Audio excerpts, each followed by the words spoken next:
श्री गणेशाय नमः। श्री जानकी वल्लभो विजयते। श्रीमद् वाल्मीकि रामायण बालकांड का 42वां सर्ग। अंशुमान और भगीरथ की तपस्या।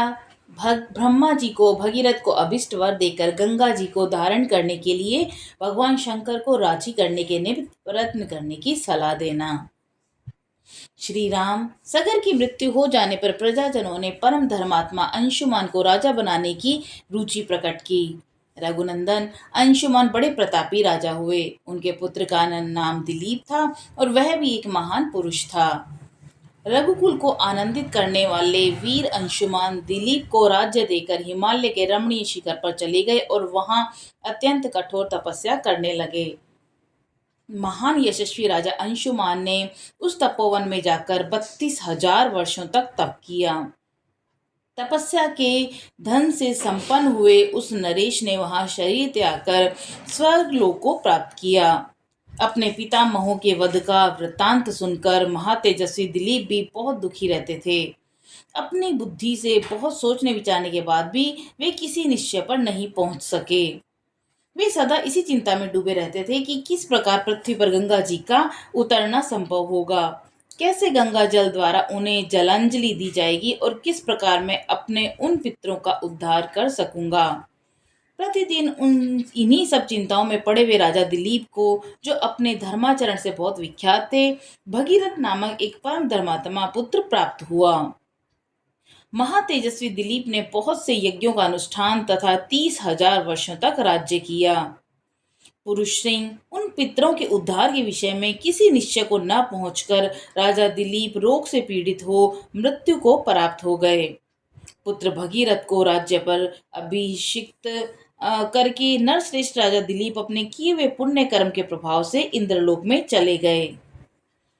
रघुनंदन धर्मात्मा राजर्षि महाराज भगीरथ के कोई संतान नहीं थी। वे संतान प्राप्ति की इच्छा रखते थे, तो भी प्रजा और राज्य की रक्षा का भार मंत्रियों पर रखकर गंगा जी को पृथ्वी पर उतारने के प्रयत्न में लग गए और गोकर्ण तीर्थ में बड़ी भारी तपस्या करने लगे।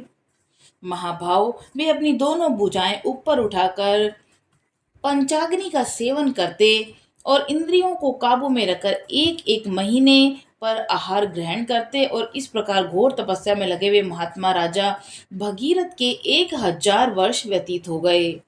इसमें प्रजाओं के स्वामी भगवान ब्रह्मा जी उन पर बहुत प्रसन्न हुए। पितामह ब्रह्मा ने देवताओं के साथ वहां आकर तपस्या में लगे हुए महात्मा भगीरथ से इस प्रकार कहा, महाराज भगीरथ, तुम्हारे इस उत्तम तपस्या से मैं बहुत प्रसन्न हूँ। श्रेष्ठ व्रत का पालन करने वाले नरेश्वर, तुम्हें कोई वर मांगना है तो वर मांगो। तब महातेजस्वी महाभाव भागीरथ हाथ जोड़कर उनके सामने खड़े हो गए और उन सर्वलोक पितामह ब्रह्मा से इस प्रकार बोले कि भगवान, यदि आप मुझ पे प्रसन्न हैं और यदि इस तपस्या का कोई उत्तम फल है, तो सगर के सभी पुत्रों को मेरे हाथ से गंगा जी का जल प्राप्त हो। इन महात्माओं को भस्म राशि के गंगा जी के जल से भीग जाने पर मेरे उन सभी प्रपितामहों को प्रपितामहों को अक्षय स्वर्गलोक मिल जाएगा। देव, मैं संतति के लिए भी आपसे प्रार्थना करता हूँ, हमारे कुल की परंपरा कभी नष्ट न हो। भगवान, मेरे द्वारा मांगा हुआ उत्तम वर संपूर्ण इक्ष्वाकुंश वंश के लिए लागू होना चाहिए। राजा भगीरथ के ऐसा कहने पर सर्वलोक पितामह ब्रह्मा जी ने मधुर अक्षरों वाली परम कल्याणमयी मीठी वाणी में कहा, इक्ष्वाकु वंश की वृद्धि करने वाली महारथी भगीरथ, तुम्हारा कल्याण हो। तुम्हारा यह महान मनोरथ इसी रूप में पूर्ण हो। राजन, ये है हिमालय की ज्येष्ठ पुत्री हेमवती गंगा जी, इनको धारण करने के लिए भगवान शंकर को तैयार करो। महाराज, गंगा जी के गिरने का वेग यह पृथ्वी नहीं सह सकेगी। मैं त्रिशूलधारी भगवान शंकर के सिवा और किसी को ऐसा नहीं देखता जो इसे धारण कर सके। राजा से ऐसा कहकर लोक सृष्टा ब्रह्मा जी ने भगवती गंगा से भी भगीरथ पर अनुग्रह करने के लिए कहा। इसके बाद वे संपूर्ण देवताओं और मर्द गुणों के साथ स्वर्गलोक को चले गए। इस प्रकार श्री वाल्मीकि निर्मित आर्ष रामायण आदि काव्य के बाल कांड में 42वां सर्ग पूरा हुआ। 43वां सर्ग। भगीरथ की तपस्या से संतुष्ट हुए भगवान शंकर का गंगा को अपने सिर पर धारण करके बिंदु सरोवर में छोड़ना और उनका 7 धाराओं में विभक्त हो भगीरथ के साथ जाकर उनके पितरों का उद्धार करना।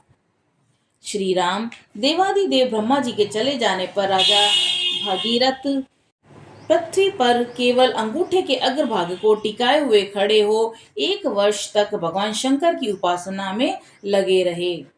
वर्ष पूरा होने पर सर्वलोक वंदित उमा वल्लभ भगवान पशुपति ने प्रकट होकर राजा से इस प्रकार कहा, नरश्रेष्ठ, मैं तुम पर बहुत प्रसन्न हूँ, तुम्हारा प्रिय कार्य अवश्य करूंगा। मैं गिरिराज कुमारी गंगा देवी को अपने मस्तक पर धारण करूंगा। श्री राम शंकर जी की स्वीकृति मिल जाने पर हिमालय की ज्येष्ठ पुत्री गंगा जी, जिनके चरणों में सारा संसार मस्तक झुकाता है, बहुत बड़ा रूप धारण करके अपनी वेग को दूसरा बनाकर आकाश से भगवान शंकर के शोभायमान मस्तक पर गिरी। उस समय परम दुर्धर गंगा देवी ने यह सोचा था कि मैं अपने प्रखर प्रवाह के साथ शंकर जी को लिए दिए पाताल में घुस जाऊंगी। उनके इस अहंकार को जानकर त्रिनेत्रधारी भगवान हर कुपित हो उठे और उन्होंने उस समय गंगा को अदृश्य कर देने का विचार किया। पुण्य स्वरूपा गंगा भगवान रुद्र के पवित्र मस्तक पर गिरी। उनका वह मस्तक जटा मंडल रूपी गुफा में सुशोभित हिमालय के समान जान पड़ता था। उस पर गिरकर विशेष प्रयत्न करने पर भी किसी तरह वे पृथ्वी पर न जा सकी। भगवान शिव के जटा जाल में उलझकर किनारे आकर भी गंगा देवी वहां से निकलने का मार्ग न पा सकी और बहुत वर्षों तक उन जटाजूट में ही भटकती रही। रघुनंदन भागीरथ ने देखा कि गंगा जी भगवान शंकर के जटामंडल में अदृश्य हो गईं। तब वे पुनः वहां भारी तपस्या करने लग गए और उस तपस्या द्वारा उन्होंने भगवान शिव को बहुत संतुष्ट कर लिया। तब महादेव जी ने गंगा जी की बिंदु सरोवर में ले जाकर छोड़ दिया और वहां छूटते ही उनकी 7 धाराएं हो गई। हरदनी, पावनी और नलिनी, ये कल्याण में जल से सुशोभित गंगा की 3 मंगलमयी धाराएं पूर्व दिशा की ओर चली गईं। सुचक्षु, सीता और महानदी सिंधु, ये 3 शुभ धाराएं पश्चिम दिशा की ओर प्रवाहित हो गई। उनकी अपेक्षा जो 7वीं धारा थी वह महाराज भागीरथ के रथ के पीछे पीछे चलने लगी।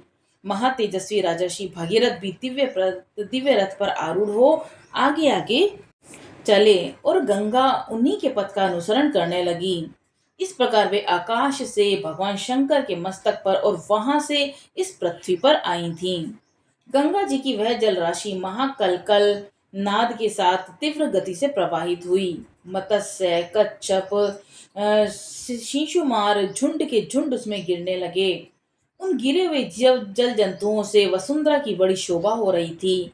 तदंतर देवता, ऋषि, गंधर्व, यक्ष, सिद्धगण नगर के समान आकार वाले विमानों, घोड़ों और गजराजों पर बैठकर आकाश से पृथ्वी पर गई गंगा जी की शोभा को निहारने लगे। देवता लोग आश्चर्यचकित होकर वहां खड़े थे। जगत में गंगा अवतरण के इस अद्भुत एवं उत्तम दृश्य को देखने की इच्छा से अमित तेजस्वी देवताओं का समूह वहां पर जुटा हुआ था। तीव्र गति से आते हुए देवताओं का तथा उनके दिव्य आभूषणों के प्रकाश से वहां का मेघ रहित निर्मल आकाश इस तरह प्रकाशित हो रहा था मानो उसमें सैकड़ों सूर्य उदित हो गए हैं। शिशुमार, सर्प, चंचल मत्स्य समूह के उछलने से गंगा जी के जल में ऊपर का आकाश ऐसा जान पड़ता था मानो वहां चंचल चपलाओं का प्रकाश सब ओर व्याप्त हो रहा था। वायु आदि से सहस्त्र टुकड़ों में बंटे हुए फेन आकाश में सब ओर फैल रहे थे मानो शरद ऋतु के श्वेत बादल अथवा हंस उड़ रहे हों। गंगा जी की यह धारा कहीं तेज, कहीं टेढ़ी, कहीं चौड़ी होकर बहती थी और कहीं बिल्कुल नीचे की ओर गिरती, कहीं ऊंची की ओर ऊपर उठती थी। कहीं समतल भूमि पर वह धीरे धीरे बहती थी और कहीं कहीं अपने ही जल से उनके जल में बारंबार टक्करें मारती रहती थी। गंगा जी का वह जल बार बार ऊंचे मार्ग में उठता और वह पुनः नीची भूमि पर गिरता था। आकाश से भगवान शंकर के मस्तक पर और फिर वहां से फिर पृथ्वी पर गिरा हुआ वह निर्मल और पवित्र जल गंगा जल उस समय बड़ी शोभा पा रहा था। उस समय भूतल निवासी ऋषि और गंधर्व यह सोचा कि भगवान शंकर के मस्तक से गिरा हुआ यह जल बहुत पवित्र है, उनमें आचमन करने लगे। जो शाप भ्रष्ट होकर आकाश से पृथ्वी पर आ गए थे, वे गंगा के जल में स्नान करके निष्पाप हो गए और उस जल से पाप धुल जाने के कारण पुनः शुभ पुण्य से संयुक्त हो आकाश में पहुंचकर अपने लोकों को पा गए। उस प्रकाशमान जल के संपर्क में आनंदित हुए संपूर्ण जगत को सदा के लिए बड़ी प्रसन्नता हुई और सब लोग गंगा जी में स्नान करके पापहीन हो गए। राजर्षि महाराज भगीरथ दिव्य रथ पर आरूढ़ हो आगे आगे चल रहे थे और गंगा जी उनके पीछे पीछे जा रही थीं। श्री राम उस समय समस्त देवता, ऋषि, दैत्य, दानव, राक्षस, गंधर्व, यक्ष, प्रवर, किन्नर, बड़े बड़े नाग, सर्प तथा अप्सरा, ये सब लोग बड़ी प्रसन्नता के साथ राजा भगीरथ के रथ के पीछे पीछे गंगा जी के साथ चल रहे थे और सब प्रकार के जल जंतु भी गंगा जी की उस जल राशि के साथ आनंद से जा रहे थे। जिस ओर राजा भगीरथ जाते उसी ओर समस्त पापों का नाश करने वाली सरिताओं में श्रेष्ठ यशस्विनी गंगा जी भी जाती थीं। उस समय मार्ग में अद्भुत पराक्रमी महामना राजा जंग ने यज्ञ कर रहे थे। गंगा जी अपने जल प्रवाह से उनके यज्ञ मंडप को बहा ले गईं। रघुनंदन राजा जहू इसे गंगा जी का गर्व समझकर कुपित हो उठे। फिर तो उन्होंने गंगा जी के उस समस्त जल को पी लिया और वह संसार के लिए बड़ी अद्भुत बात हुई। तब देवता, गंधर्व, ऋषि अत्यंत विस्मित होकर पुष्पप्रवर महात्मा जंगहू की स्तुति करने लगे। उन्होंने गंगा जी को उन महात्मा नरेश की कन्या बना दिया और अर्थात उन्हें विश्वास दिलाया कि गंगा जी को प्रकट करके आप उनके पिता कहलाएंगे। इससे सामर्थ्यशाली महातेजस्वी जहू अपना बहुत प्रसन्न हुए और उन्होंने अपने कानों के छिद्रों द्वारा गंगा जी को पुनः प्रकट कर दिया। इसीलिए गंगा जहू की पुत्री और जाह्नवी कहलाती है। वहां से गंगा फिर भगीरथ के रथ का अनुसरण करती हुई चली और उस समय सरिताओं में श्रेष्ठ जाह्नवी समुद्र तक जा पहुंची और राजा भगीरथ के पितरों के उद्धार रूपी कार्य को सिद्ध करने के लिए रसातल में चली गईं। राजर्षि भागीरथ भी यत्नपूर्वक गंगा जी को साथ ले कर वहां गए और उन्होंने शाप से भस्म हुए अपने पितामहों को अचेत सा होकर देखा। रघुकुल की श्रेष्ठ वीर तदंतर गंगा के उस उत्तम जल ने सगर पुत्रों की उस भस्मा राशि को आप्लावित करके सभी राजकुमारों को निष्पाप होकर स्वर्ग में पहुंचा दिया। इस प्रकार श्री वाल्मीकि निर्मित आर्तनाम आर्ष रामायण आदि काव्य में बालकांड का 43वां सर्ग पूरा हुआ। बोलो सियावर रामचंद्र जी की जय, पवन सुत हनुमान जी की जय।